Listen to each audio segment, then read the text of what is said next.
a trance. DJ turn me up, ladies get your jam. I'ma sip my sky, you gon' lose them fans. And I'ma throw this money while you do that right. Girl, the way you move it, got me in a trance. DJ turn me up. Voodoo, rendezvous in Little Italy. And tonight, special delivery. I'm with a superstar, TV personality, fashion, culture, leadership, public relations. Somebody that has a smile that will inspire you day and night, 24/7. Petrona Joseph dans la place. Petrona, how are you? Come stai? How are you? Oh, bene, bene. Wow, so happy to see you. Honestly, I'm feeling blessed tonight. Oh, so am I. Welcome, welcome. Awesome. Who is Petrona Joseph? Someone who's always evolving, because we never know who we are, right? Because we're changing, we're always adapting to situations. But I can definitely tell you that Petrona is a pioneer. Peaceful, resourceful, and she knows where she's going. That's how I feel. But let's go back to memory lane. Little Petrona, 12 years old. How were you back in the days as a little kid? Oh my God. I was troubled. In and out of foster homes. Oh, okay. Got shipped off to boarding school at 12, actually. 12 years old, okay. But it was the best days of my life. I mean, I wouldn't trade it for anything. My father is a feminist, so he was always the type of father that would be like, okay, that's my girl, you know, you do that, you know. And I was always very outspoken, but leaving New York to come to Montreal was one of the hardest things I would say I had to live through, because I never really adapted to Quebec. Hindsight, I probably would have studied more. Ah, okay. And but they say it's nature and nurture, so you know. So I'm at peace where I am right now, because I think that it's more. There's more to life than being, or always striving to become. Right? I'm happy in my present. I'm happy with who I am. And I think that once you achieve that, that's your biggest accomplishment. That's your success. I call myself a pioneer because sometimes I'm always the first. It's true. The first black girl, the first black woman, you know? And with that, we're paving the way. Because somebody somewhere is always looking at us, right? Wow. Bentley is one of my favorite brands. Ah. How was it working at Bentley? I'm curious. I want to hear it from you. The car business is cutthroat. Yeah. The car business, I mean, there's sexism, there's harassment, there's you name it, but it's your character. I think that being there was character building, because prior to that, things just came, you know. Working there, I was able to get the feedback that broke me down, but still built me back up. Nice, nice. And I still take those lessons today. So when I hire someone, regardless, a personal assistant, anyone that I work with, I bring those lessons with me. And I believe in giving people feedback, because if I didn't get the feedback I got back then, I wouldn't have made it. Gotcha. Right? Gotcha. So it was character building, tough customers. I had some of the best clients, the best people, the best teachers. My manager, she's still the manager there today. She's a general manager. She was one of the best lessons, best instructors, best mentor. Because it takes iron to sharpen iron. Well said. Back in the days, I'm going to talk about your first book. There's a reason why you wrote that first book. I want to hear about it from you. There's a reason why. Well, primarily I wanted to write my first book because there's a lot of people that want to be doing, for example, blogging, influencing. But sometimes when they present themselves, it's sloppy, it's half-assed. So I found there's such a lack of that, lack of presentation. I mean, you know, how are you going to generate income if you're doing your stuff half-assed? So again, the book was also to inform others that blogging is not an achievement, right? Blogging is for people that are trying to find themselves. It's transition. So that's why I say in the book, your blog is your business startup. There's somebody that's going to be reading your blogs, and you may get a call one day and say, you know what?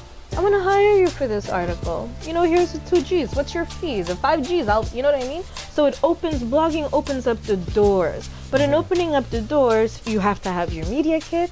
You got to know your stats. I mean, people were coming to me, oh, this and that. And do you know your numbers? Do you know how many people are looking at your stuff? Yes. Do you know your Google Analytics? It's not, but anyways, it was a Montreal situation, because in New York, where I started to blog, it wasn't like that. Shout out to Sabrina Bossier, Natural Partners in Crime, my mama, okay? So I went to an event in New York. It was a natural hair event, small little shop in Harlem. And I went, shout out to Danielle Couture, follow her on Instagram. So I saw this beauty, Danielle. So I'm like, oh my God, she's so pretty. Can I take a photo? I just want to post you on Instagram. And she goes to me, well, let me ask my manager. I'm like, you got a what? You got a who? And that's where I was like, okay, blogging is not just walking around the city and taking photos. There's money to be made. But in order to get that level of money, like I said, you got to know your stuff. And that's what my book is about. I wanted to really help. But you see, the book was a 2-part. It was how I started blogging, which was really to get out depression. And that was a godsend, because what I do all day today, 4 years later, I write press releases. Nice. Understand? Yeah. And it's a catalyst to, public relations. First of all, a lot of people find it very hard to admit depression, right?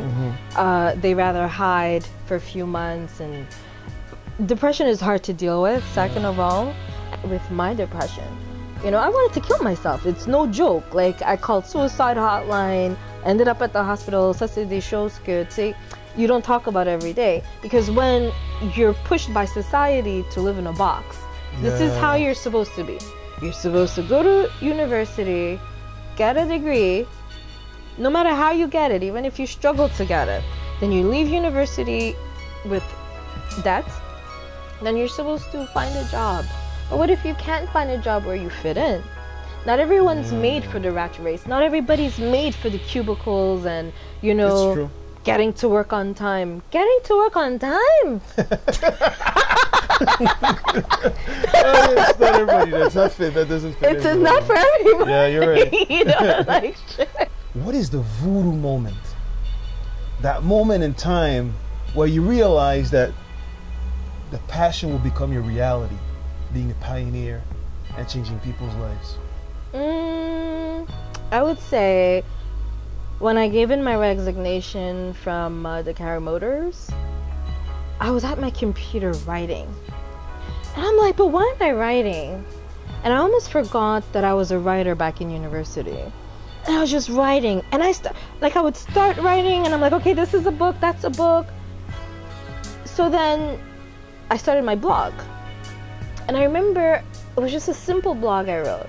There was someone in Montreal that went to New York Fashion Week, and I went to encourage her. Shout out to Tiffany Farney in New York City. Tiff, thank you.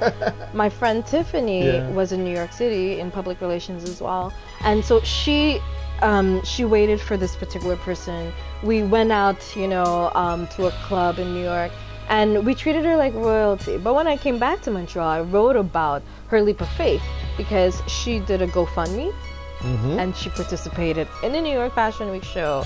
And I mean, it was big.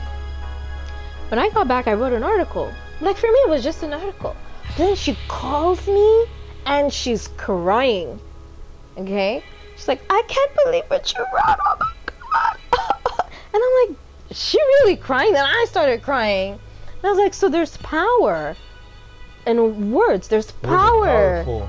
Very powerful. So much power with what we say. Like, I haven't blogged for the last 8 months, and it's bothering me. Like, I need to put something out there. You know what I mean? Like, I don't know if that answers the question or not. But that was the moment. It's time for the Sweet Six. How? Petrona. Yes. First question. If you had to write a book on someone that truly inspired you, who would it be? Nina Simone. If you had no hands to write anything, you could only speak, what would you talk about tomorrow morning? First thing. Finding peace. Every time I tell you a word, I want you to say the first thing that comes to your mind. Fashion. Black. Me too. Tears. And loyalty. Blood. If I give you the power to make a difference in Africa tomorrow, one thing that you could change, what would it be? The perception. Right now, I'll give you a phone. I need to ask and call the first person that comes to mind that you love, the dearest. Who would that be? One person, but I can't say his name. No? But he knows who he is. The universe knows who he is. Petrona, for the people looking at us right now, what's the definition of the word passion, Petrona Joseph? Heart minus money minus, I mean, you know, it's really the heart. It all comes from the heart. Heart. Petrona Joseph, you went through the sweet 6. New York, Montreal. One of the things I've loved about some of the things you've done on the internet is when you talk about Montreal, the love about black women. Talk to me about that. Being a black woman here in Montreal. You see, being a black woman in Montreal differs from being a black woman in New York.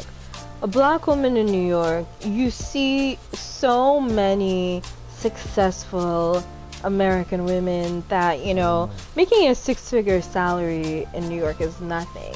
You know, going to events and seeing your sisters and seeing, you know what I mean?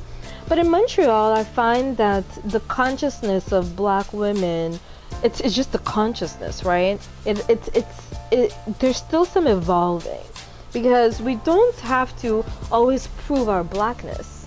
We are already black, So well said. you know? When I started talking to my dad about situations and I'm like, oh, it's because I'm black, my father said, shut your mouth, you know? He's like, girl, it has nothing to do with color. And it goes back to Marcus Garvey, because Marcus Garvey, and I'm not really a Garveyan, but I have the collection of his last words, and it's all about your consciousness as a black person.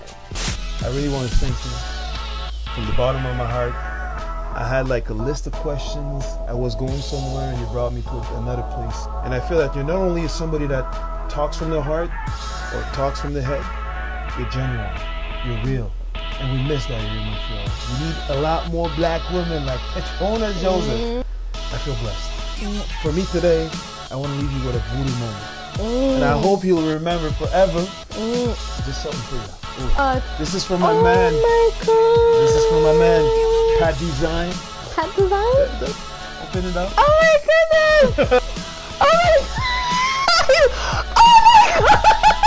Oh, wow. That's fucking awesome! Oh my god, that's crazy! Petrona Joseph in the house. Oh my god, thank you! Design, thank you! Les rendez-vous du Voodoo. One love. Voodoo X avec Petrona Joseph. A la próxima volta!